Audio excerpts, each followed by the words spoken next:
Bismillahirrahmanirrahim. Assalamualaikum warahmatullahi wabarakatuh. Waalaikumsalam warahmatullahi wabarakatuh. Innal hamdalillah nahmaduhu wa nasta'inuhu wa nastaghfiruh wa na'udzu billahi min shururi anfusina wa min sayyiati a'malina. Man yahdihillahu fala mudilla lahu wa man yudlil fala hadiya lahu. Asyhadu an la ilaha illallah wahdahu la syarika lahu wa asyhadu anna Muhammadan 'abduhu wa rasuluh. Allahumma shalli ala Muhammad wa ala alihi wa ashabihi wa man sara ala nahji wattaba'a sunnatahu wa salaka tariqahu wa nahaja manhaja ila yaumiddin. Allahumma inna nas'aluka al-ikhlas was-sidqa fi qawli wal amal la hawla wa la quwwata illa billah. Allahumma tahhir a'malana min ar-riya wa tahhir qulubana min an-nifaq wa tahhir alsinatana min al-kadhib wal ghiba wan namimah wa tahhir a'yunana min al-khiyanah. Jamaah sekalian rahimakumullah, ikhwan fillah a'azakumullah. Alhamdulillah, kita bersyukur kepada Allah Ta'ala. Di kesempatan ini kita dipertemukan lagi oleh Allah Ta'ala di dalam sebuah majelis ilmu. Semoga Allah Ta'ala curahkan kita ilmu yang manfaat sekaligus semua fadilah daripada menghadiri majelis ilmu. Nah, kita sudah seperti biasanya ya, kita lanjutkan kajian kita dari kitab Khulasah Ta'dhimul Ilm yang ditulis oleh Fadilatul Syekh Dr. Shalih bin Abdullah bin Hamad Al-Utsaimin hafizahullah, dan kita sudah sampai pada Al-Maqidu Khamis. Nama terakhir kita bicara Al-Maqidu Rabi', dan sekarang kita bicara tentang Al-Maqidu Al-Khamis, yaitu simpul yang kelima. Nah, ini termasuk hal yang sangat mendasar di simpul yang kelima ini, di mana penulis kitab ini mengatakan Al-Maqidul Khamis, simpul yang kelima, prinsip yang kelima dalam pengagungannya akan ilmu, suluku jadah musilati ilaih. Jadi mengikuti metode yang benar, mengikuti panduan yang benar dalam belajar. Ini penting ya, karena bidina azanillah wa iyyakum. Dan ini ilmu penting. Artinya apa? Ada begitu banyak orang itu belajar agama, dia bingung. Kalau kemarin di simpul yang keempat kita bicara tentang mana ilmu yang pertama kali dipelajari, sekarang bicara metodenya, tata caranya, bagaimana kita belajar, bagaimana kita mendapatkan ilmu itu dengan cara yang terbaik. Ini karena bidina azanillah wa iyyakum. Maka beliau katakan di sini tentang perkara ini, likulli matlubin tariq yusilu ilaihi. Setiap tujuan itu pasti memiliki jalan agar dia bisa sampai. Setiap orang kalau ingin misalkan berangkat ke Jakarta, ke Surabaya, itu mesti setiap tujuan itu mesti ada jalannya ke arah sana. Betul apa enggak? Betul. Iya kan? Enggak mungkin orang mau ke satu tempat tapi kemudian dia tidak menempuh jalan itu, maka enggak akan pernah sampai.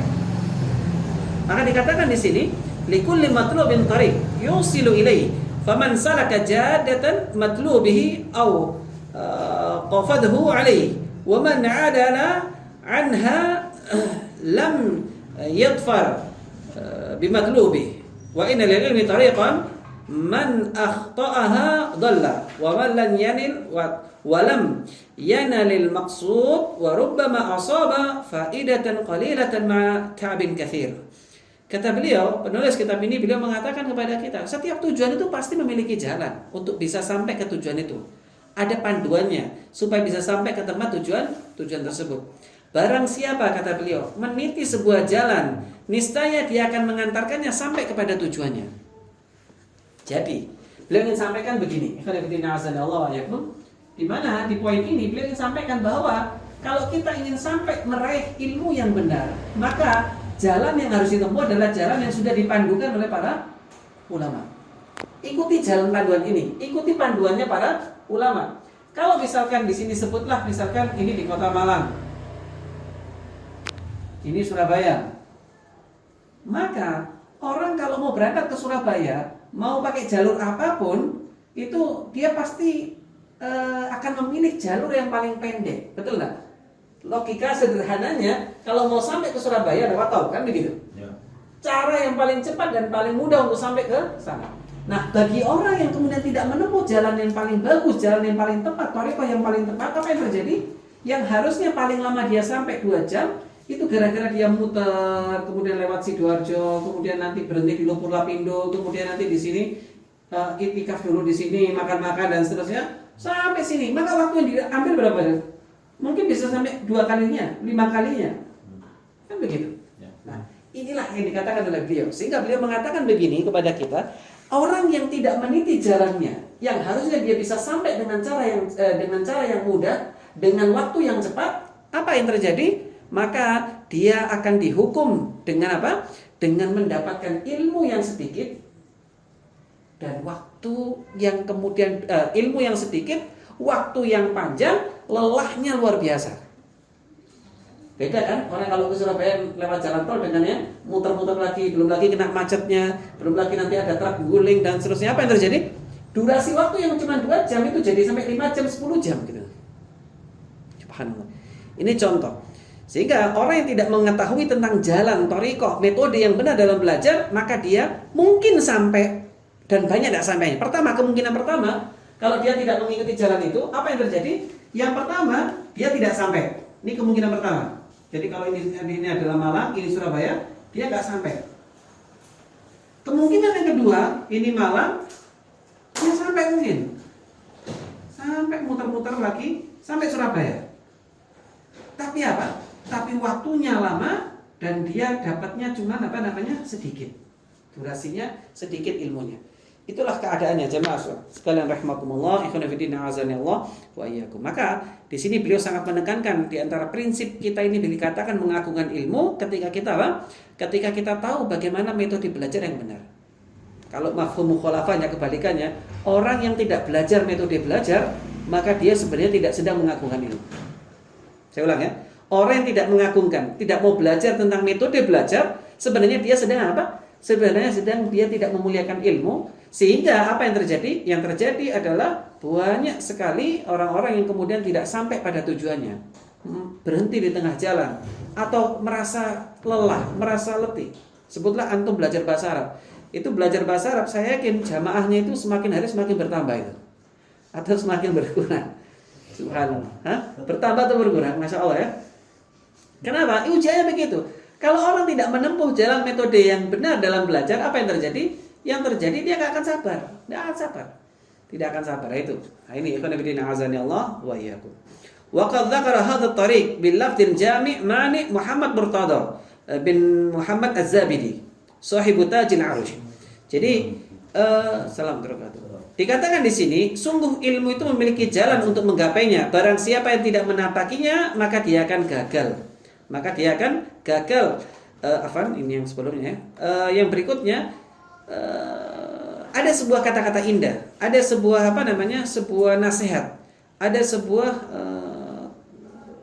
kalau bahasa kita, petuah dari seorang yang sangat luar biasa, yaitu Muhammad Murtada bin Muhammad Az-Zabidi, penulis kitab Tajul Arush.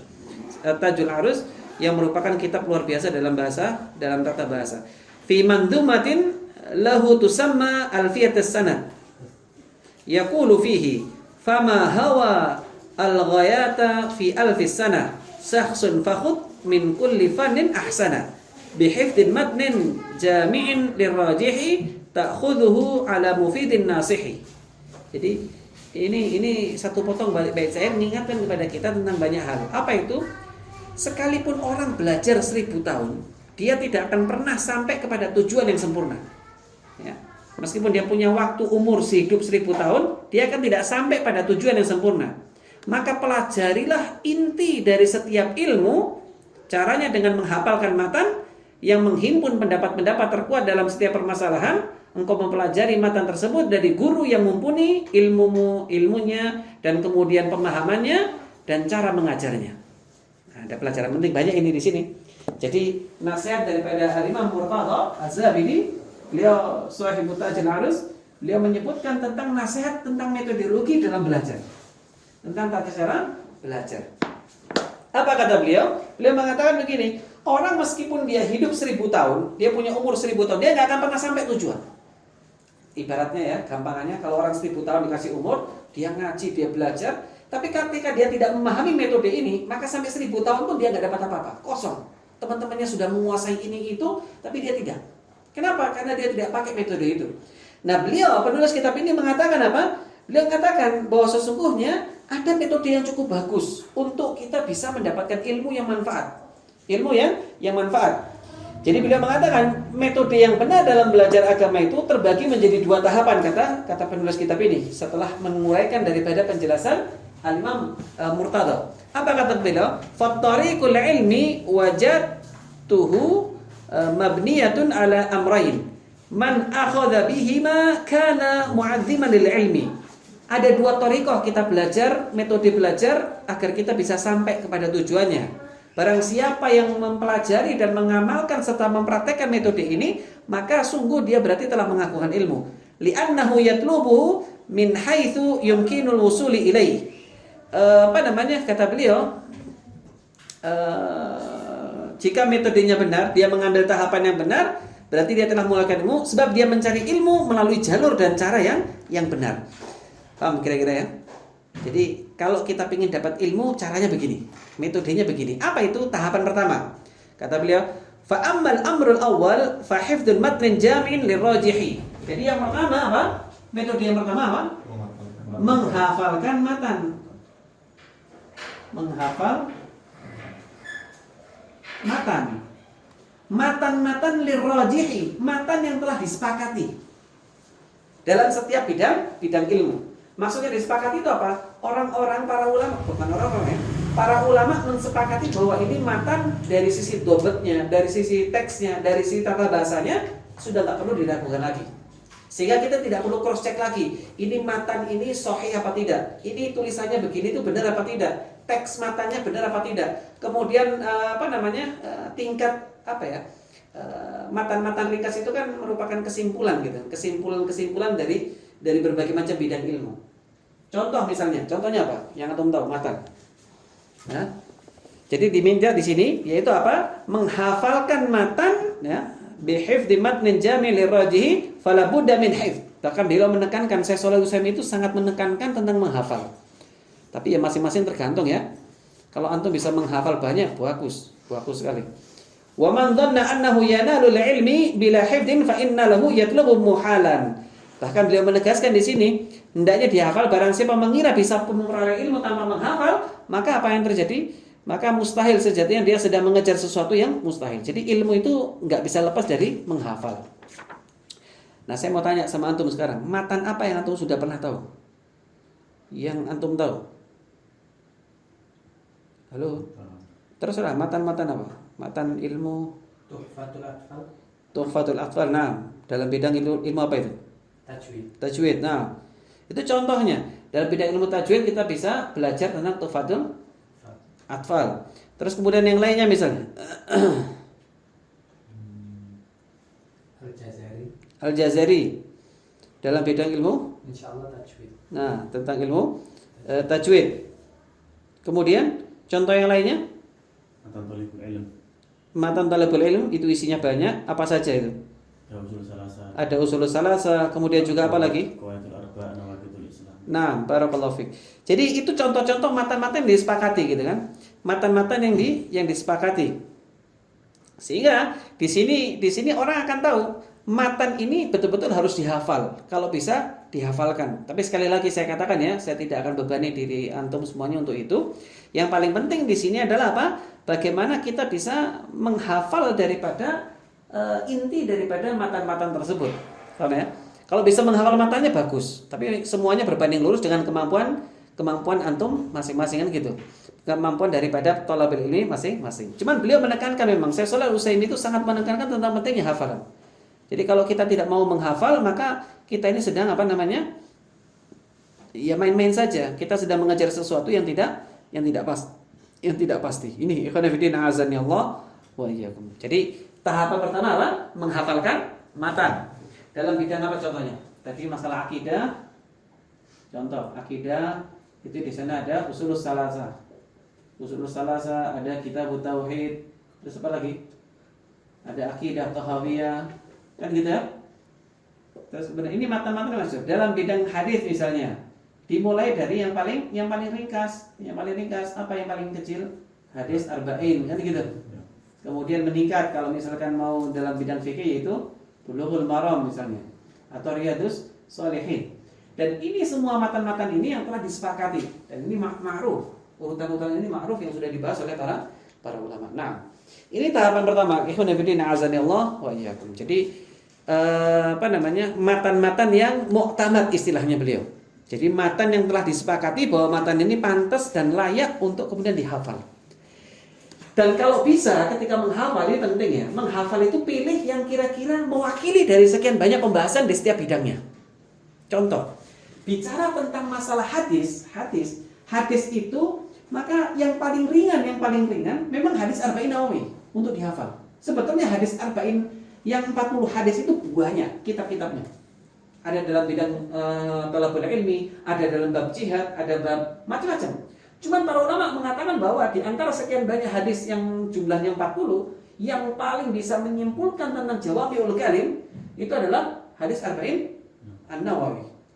Tahu ya kira-kira ya? Maka diminta, sehingga para ulama akan menyarankan untuk awal para thalabul ilmi seperti kita ini, maka menghafal pertama kali adalah hadis Arba'in An-Nawawi. Nah ya, kira-kira begitu. Dalam akidah, maka cukuplah diwakili sama akidah At-Tahawi. Karena usul salasa kitab tauhid mungkin tidak semua orang bisa akrab dengan tulisan-tulisan itu, paham ya? Akan tetapi kalau akidah At-Tahawi maka itu bisa mewakili sekian banyak kaidah. Karena itu prinsip-prinsip ahli sunnah wal jamaah kan, begitu. Maka dengan kita menghafal matan ini maka kita sedang menguasai semua prinsip ahli sunnah wal jamaah. Seperti itulah kira-kira. Jadi matan yang utama, matan yang memang betul-betul bisa diterima, diakui dan disepakati oleh para ulama. Jadi yang mensepakati adalah para ulama. Bisa ditangkap poinnya? Faham nggak kira-kira? Nah, barakallahu fiik. Kemudian beliau menyebutkan di sini, ini tahapan pertama. Tahapan yang kedua, apa langkah berikutnya? Yaitu wa amal amru tsani fa akhdhuhu ala mufidin nasih. Fatafza'u ila syaihi tafahhamu anhu ma'ani yattasifu bihadaini wasfain. Jadi beliau mengatakan yang kedua, kalau kita sudah menghafal, maka tahapan yang kedua, langkah yang kedua, metode yang kedua agar kita dapat ilmu yang manfaat, ilmu yang sampai mudah-mudahan insyaallah dengan izin daripada Allah Ta'ala, mempelajari matan tersebut di bawah bimbingan orang yang kalau bahasanya beliau itu dikatakan istilahnya pengajar yang tahu tentang cara mengajar. Paham ya? Pengajar yang tahu tentang cara mengajar. Kenapa kok penting itu? Kenapa kira-kira? Kalau ada pengajar yang nggak ngerti bagaimana cara ngajar, antum nanti akan jumpai ada orang pinter tapi nggak bisa mendeliver ilmu. Sering jumpai kan? Sehingga orang dijelaskan berkali-kali pinter, kalau bicara pinter, masya Allah luar biasa. Tapi mendeliver ilmu supaya orang paham itu nggak bisa. Paham kira-kira? Ngerti bedanya? Berarti ini mohon maaf, ini bukan orang yang pantas untuk diambil ilmunya dalam tanda kutip. Bukan kita merendahkan dan meremehkan, tapi bukan seperti itu yang diharapkan. Bukan mengajar yang demikian yang diminta oleh Syekh. Di mana beliau mengajarkan mengambil ilmu, mempelajari matan ini dari orang yang memang betul-betul mengerti cara mendeliver ilmu itu. Kalau sebutlah misalnya belajar tentang Tuhfatul Atfal, maka dia harus paham betul tentang apa? Tentang ilmu tajwid gitu kan. Tahu betul, oh ini nanti begini itu harus paham. Atau misalkan matan yang ringkas-ringkas akidah Tahawi, maka dia harus paham betul tentang istilah-istilah yang dipakai oleh Imam Tahawi. Atau misalnya dalam kitab Bulughul Maram atau matan-matan yang lain lah, yang ringkas-ringkas itu. Maka itu semuanya ikhwan fillah azakumullah betul-betul harus kita ambil ilmunya dari orang yang betul-betul paham. Makanya kan dalam tradisi keilmiahan ulama itu ada yang namanya sanad, kan begitu. Ada sanad kitab Tuhfatul Atfal atau sanad kitab Tauhid, sanad kitab Ushul Salasah. Kenapa harus ada sanad? Supaya penjelasannya persis seperti yang diinginkan sama penulisnya, gitu. Jadi nggak terus kemudian mengembang kemana-mana. Paham kira-kira? Paham ya? Itulah pentingnya. Nah, beliau kasih contoh apa yang dimaksud dengan pengajar yang punya kemampuan, yaitu apa kriterianya? Maka yang pertama kata beliau, ciri-ciri pengajar yang pantas, yang pantas untuk dijadikan apa namanya? Apa kalau bahasa kita? Dijadikan tempat untuk kita mengambil manfaat istifadah kepada orang itu. Yang pertama, jadi ini pengajar yang mumpuni ya. Pengajar yang pertama mumpuni. Ini kriteria pertama. Jadi yang pertama metode pertama yaitu menghafalkan matan. Metode kedua, pilih guru tempat kita untuk belajar matan ini yang bagus. Kriterianya bagaimana? Yang pertama punya standar kualifikasi lah kalau bahasa mudanya. Punya standar kualifikasi. Kalau dalam bahasa kitab ini dikatakan apa? Awwaluhuma ifadah hiya ahliyatu fil ilmi fayakunu mimman 'urifa bi talibil ilmi wa talaqihi hatta adraka fasarat lahu malakatun qawiyatun fi. Jadi kata beliau, penulis kitab ini, beliau mengatakan yang dimaksud dengan mumpuni yaitu apa? Orang ini betul-betul dianggap menguasai ilmu dan akrab dengan ilmu. Paham ya? Menguasai ilmu dan dikenal sebagai orang yang akrab dengan dunia ilmu. Kalau dalam bahasa muda itu memang betul-betul thalabul ilmi sejati. Jadi nggak cuma sekedar main asal belajar matan, enggak. Tapi memang betul-betul orang yang memang dunianya dunia pendidikan, dunia ilmu yang memang dia tekuni. Jadi nggak jelas kan, kadang ada orang belajar seenaknya, paham maksudnya? Sehingga nggak jelas ini pelajari ini siapa gurunya, ngambil ilmu dari mana kan begitu. Sehingga di sini dia katakan kalau ada orang yang menjelaskan sebuah kitab maka apa? Pastikan memang orang ini sudah akrab betul dengan kitab itu dan faham betul tentang bagaimana cara mengulas itu berdasarkan penjelasan-penjelasan ulama. Paham ya? Sehingga ketika seseorang itu mumpuni maka dia akan tahu bagaimana cara mendeliver ilmu itu, tahu bagaimana cara menjelaskannya, tahu bagaimana cara menggali apa yang diinginkan oleh penulis daripada matan itu sehingga sampai kepada penuntut ilmu yang lain atau muridnya. Ini ikhwan fillah azanillah wa iyyakum.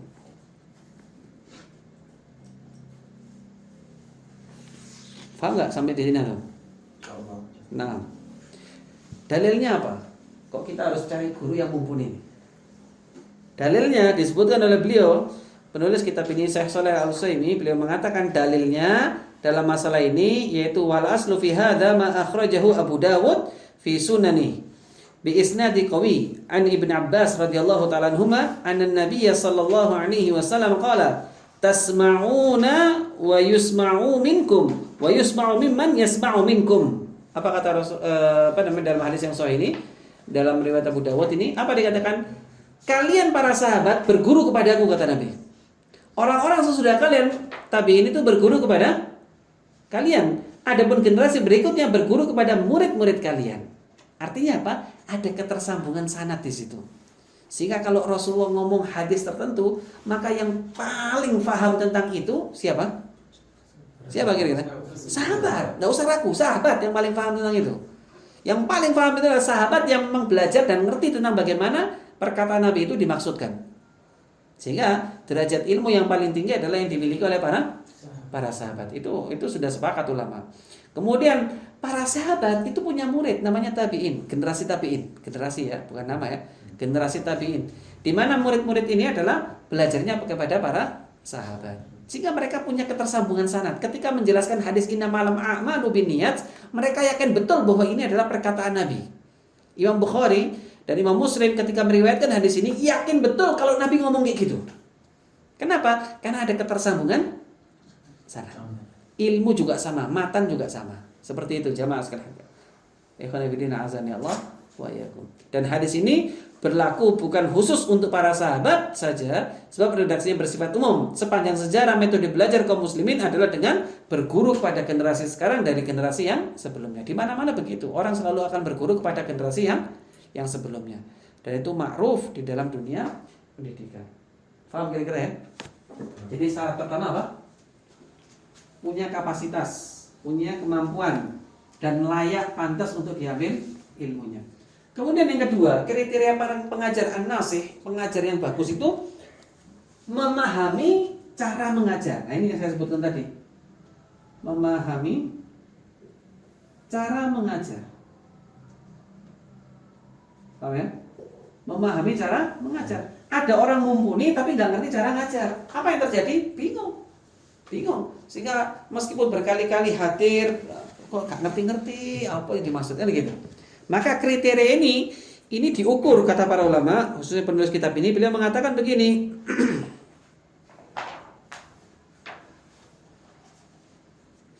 Amma wasfusani, di antara sifat yang kedua daripada an-nasih, seorang pengajar, seorang pemberi menyampaikan ilmu, fahuwa nasihatu wa tajma'u ma'nain itsnain. Maka orang yang mengajar itu punya punya kemampuan, kecakapan dalam mengajar, dan untuk mengukur orang ini bisa mengajar apa tidak, punya dua kriteria, punya dua ciri. Paham nggak? Jadi dikatakan seorang pengajar memiliki kemampuan mengajar kalau apa? Ada dua ciri. Ukuran, punya dua ukuran, punya dua standar. Dikatakan memahami cara mengajar itu memiliki dua ukuran, dua kelayakan. Apa itu? Ahaduhuma salahiyatus syekh li'i'tiqad atau li'tida'i bih wal ihtida'i bihadi wadallihi wasamtih. Nah, ini penting. Yang pertama apa? Yang pertama diukur atau dijadikan apa? Orang ini pantas untuk dijadikan suri tauladan. Bisa dicontoh baik dari sisi ucapan perbuatannya. Jadi apa? Kriteria pertama apa? Suri tauladan. Bisa dijadikan sebagai suri tauladan. Ini kriteria pertama. Bisa dijadikan panutan. Kenapa? Karena nanti muridnya pasti akan melihat gitu kan. Bagaimana gurunya, bagaimana keadaan pengajarnya, kan begitu. Nah, itu sangat berpengaruh kepada muridnya. Rata-rata kalau untuk melihat para ulama itu ketika belajar ilmu, mereka terpengaruh kadang dengan sikap dan akhlak gurunya. Jadi kalau ilmunya bisa jadi dia lihat di YouTube ya. Kalau zaman sekarang kan di YouTube gampang, ini materi tentang khulaso ini sangat banyak di YouTube kan gitu. Akan tetapi itu bisa didapatkan dengan mudah. Akan tetapi orang yang duduk di majelis semacam ini itu tidak semuanya mendapatkan fadilah, tidak semuanya mendapatkan kesempatan yang seperti itu. Sehingga akan sangat berbeda. Kenapa? Yang dipelajari bisa beda. Cara menyikapi masalah, bagaimana cara menjelaskan dan seterusnya. Ini jamaah rahmatullah. Kemudian yang kedua, apa ukurannya seseorang dikatakan memahami cara mengajar? Yang pertama, dia bisa jadi suri tauladan. Yang kedua, wal akhar ma'rifatu bitaraiki ta'lim bihaitsu yuhsinu ta'lima lil muta'allim wa ya'rifu ma yasluhu lahu wa ma yadurru wafqa tarbiyati al-ilmiyati allati dzakaraha asy-Syatibi fil muwafaqat. Jadi dikatakan yang kedua, apa itu? Punya pengetahuan tentang metodologi mengajar. Nah, ini yang saya maksud tadi. Jadi ini mumpuni, ini berkaitan dengan keilmuannya, kemampuannya, pemahamannya tentang matan, dia faham betul tentang matan itu. Maka yang kedua, apa itu? Punya kemampuan ahli di bidang mengajar. Apa keahlian mengajar? Keahlian mengajar. Tulisannya kok semakin bagus. Keahlian mengajar. Punya kemampuan mengajar ya. Sehingga beliau tampil dalam mengajar kepada murid-muridnya itu dengan apa? Dengan sesuatu yang bisa ketika muridnya pulang ada sesuatu hal baru yang didapatkannya. Gak terus murid pulang itu tambah pusing. Karena apa? Karena kalau sampai ini itu terjadi berarti ada kesalahan dalam metodologi pengajarannya. Maka harus diubah. Makanya biasanya guru itu dia punya catatan terhadap setiap kali dia selesai mengajar. Itu mesti punya catatan yang digunakan untuk untuk sebagai evaluasi bagi dirinya sendiri. Oh, kira-kira murid saya paham nggak? Kalau di sekolah biasanya ada tes kecil kan gitu. Habis pembelajaran, ayo tes kecil untuk mengetahui sejauh mana tingkat penyerapan murid-muridnya. Banyak metodenya terserah apapun itu. Seorang guru akan melakukan dengan cara yang berbeda-beda. Akan tetapi dia pasti akan tahu bagaimana cara menilai ketika kemudian muridnya ini kayaknya nggak paham. Kalau pakai metode ini nggak pasti. Maka saya harus ubah metodenya. Dan itu diantara kemampuan Nabi dalam mengajar. Rasulullah adalah sosok yang paling sangat pandai dalam urusan seperti ini. Rasul itu kalau antum kumpulkan ada lebih daripada 40 metode ngajarnya beliau. Lebih bahkan. Para ulama mengumpulkan itu lebih dari 40 cara Nabi ngajar. Kadang beliau mengajar dengan metodologi bertanya. Kadang beliau mengajar dengan metode apa? Dengan metode nggambar. Tahu-tahu Nabi ngambil kayu di pasir itu nggambar. Dengan gambaran ini ada hadisnya di Riyadhus Shalihin ya. Hadzal insan, ini manusia. Ini kemudian kotak, dia buat kotak. Rasulullah SAW membuat kotak. Terus kemudian ini adalah ajal. Ini adalah angan-angannya. Angan-angan kita itu kadang menembus ajal gitu. Sehingga apa? Sehingga kita nggak sadar, begitu kemudian kita tembus ternyata kita sudah sampai kematian kita dan seterusnya. Ada hal seperti itu, di mana Rasulullah menjelaskan itu dengan sangat luar biasa. Sehingga para sahabat itu tidak bosan dengan situasi pembelajaran Nabi. Belum ada hadis atau perkataan sahabat mengatakan kami bosan dengan pengajiannya Rasul.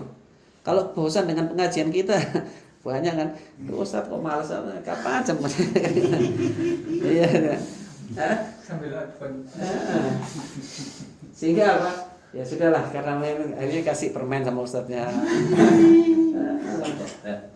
Iya, kasih gorengan. Itu kan cara-cara untuk mencairkan suasana supaya nggak jenuh kan gitu. Ya harus pinter-pinteran begitu kan gitu. Nah, kasih kopi. Pinter kalau nyindir ya. Masya Allah. Jadi itulah tentang poin yang kelima ini, di mana kita diajarkan tentang pentingnya menghafal matan. Kemudian juga yang kedua adalah dengan mencari atau pengajar guru yang mumpuni, yang punya kemampuan. Yang pertama punya kemampuan di bidang matan yang mau diajarkan. Yang kedua memahami tentang cara mengajar. Untuk mengukur seorang dikatakan memahami cara mengajar, apa itu? Yang bisa jadi contoh. Kemudian yang kedua adalah punya keahlian di bidang pengajaran. Nah ini ikhwanifidina azanillah wa iyyakum. Sehingga ketika seseorang guru punya kemampuan ini, itu pantas sudah ambil ilmunya. Jadi kalau ingin ngaji kepada seorang itu, maka yang diukur pertama kali itu poin-poin yang sudah kita jelaskan tadi. Sehingga nanti pulang itu kita dapat ilmu, dapat pelajaran, dapat faedah, dan perlu berdoa kepada Allah Ta'ala. Makanya salah satu cara mereka mendapatkan ilmu yang bermanfaat, mereka mendoakan gurunya. Itu caranya. Caranya bagaimana? Didoakan agar apa? Agar dirinya tidak sampai melihat aib gurunya. Coba antum lihat ya. Ulama-ulama dulu kalau mau ngaji itu mereka berdoa kepada ya Allah, jangan kau tampakkan aib guruku yang gara-gara itu akhirnya kewibawaannya turun di mataku. Coba bandingkan dengan zaman sekarang. Datang ke pengajian justru malah nyari salahnya ustadz di mana untuk dijadikan bahan ghibah kan gitu. Ada enggak? Mudah-mudahan enggak ada ya. Mudah-mudahan itu misalkan mudah-mudahan tidak ada. Mudah-mudahan tidak ada seperti itu. Maka kenapa ilmunya orang dulu itu barokah? Ya karena mereka sangat menghormati ilmu itu, sangat menghormati gurunya. Menghormati itu bukan dalam pengertian harus harus sampai berlebih-lebihan, enggak, bukan itu. Menghormati karena ilmunya, bukan karena orangnya. Karena ilmu yang sedang dibawa. Ilmu ini adalah sesuatu yang hebat, yang istimewa. Makanya ketika seseorang dikasih ilmu, harusnya dia itu bangga. Lebih bangga daripada dikasih harta. Kenapa? Karena Allah muliakan ilmu. Kalau kita bersyukur dan memuliakan apa yang Allah muliakan, berarti kita orang pintar. Paham ya? Ilmu ini lebih berharga daripada harta. Kata sahabat Ali radhiyallahu ta'ala. Ilmu ini lebih berharga daripada harta. Makanya kalau antum menyempatkan belajar semacam ini di tempat, bukan cuma di sini, di tempat lain juga, maka sungguh itu kesempatan luar biasa yang tidak mungkin bisa diulang lagi kalau sudah tua. Nanti kalau sudah tua pasti akan nyesel, kenapa dulu waktu muda sudah telat. Yang Anda bisa lakukan adalah mulai sekarang. Maka ikhwan fillah azakumullah. Maka disinilah pentingnya. Ketika kita dikasih sesuatu yang mulia oleh Allah Ta'ala, maka kita muliakan, jangan kita hinakan. Termasuk diantara contoh menghinakan apa yang dimuliakan Allah, kita ini merasa iri kalau ada orang dikasih dunia. Tapi kita nggak merasa pede kalau dikasih ilmu. Mungkin ada di antara antum yang mungkin hafalannya mungkin 5 juz, 6 juz, 10 juz, ada yang lebih dari itu mungkin. Maka subhanallah, itu adalah keutamaan yang Allah berikan kepada antum. Kalau misalkan kemudian kita nggak bisa pede dengan itu, malah insecure dengan orang yang kemudian lebih sukses dalam tanda kutip dari sisi duniawi, Waduh, dia sukses ya. Anak sudah lulus, belum dapat suhulan, belum dapat ini. Tapi subhanallah, Allah sudah kasih ilmu, Allah sudah kasih hafalan Quran di dada antum, Allah sudah mudahkan mencari ilmu. Itu keutamaan luar biasa yang harusnya kita ini pede dengan itu. Cuman masalahnya sebagian orang nggak mau pede dengan itu. Ya apa tidak? Ya. Kita kadang merasa minder kalau ada orang yang teman-teman sama-sama kuliahnya ternyata dia sudah apa? Sudah bisa beli rumah, bisa beli mobil. Kita merasa minder. Waduh, enak ya. Dia motor ya, enak ya. Loh, dia punya mobil 10 hisapnya nanti di hadapan Allah Ta'ala. Sedangkan orang yang dikasih kesempatan memiliki ilmu dan memiliki Quran di dalam dadanya, itu keutamaannya nggak bisa dikejar oleh dunia apapun. Makanya termasuk penghinaan kepada Allah Ta'ala ketika kita kemudian menghinakan apa yang kemudian membandingkan dengan hina apa yang kemudian Allah sudah kasihkan kepada kita, yang itu adalah mulia di sisi Allah Ta'ala. Contohnya misalkan orang dikasih ilmu, dikasih hafalan Quran dalam dadanya, dia merasa dia itu dirinya hina di hadapan ahli dunia. Maka sebenarnya Anda sedang menghina Allah Ta'ala. Kenapa? Anda dikasih kemuliaan kok. Kok Anda merasa bandingkan itu dengan dunia? Dunia ini gak ada artinya di mata Allah Ta'ala. Makanya ikhwan fillah a'azakumullah, kalau Allah muliakan antum semuanya dengan ilmu dan kemudian dengan hafalan Quran dan seterusnya, maka bersyukur kepada Allah Ta'ala. Karena itu adalah nikmat yang sangat luar biasa, yang itu mungkin tidak diberikan kepada semua orang.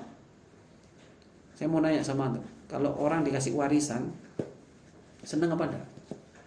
Hah? Seneng enggak? Antum dikasih warisan 20M satu-satu. Waduh, libur pengajiannya Ustaz. Wes pray sik ngajiannya kan gitu.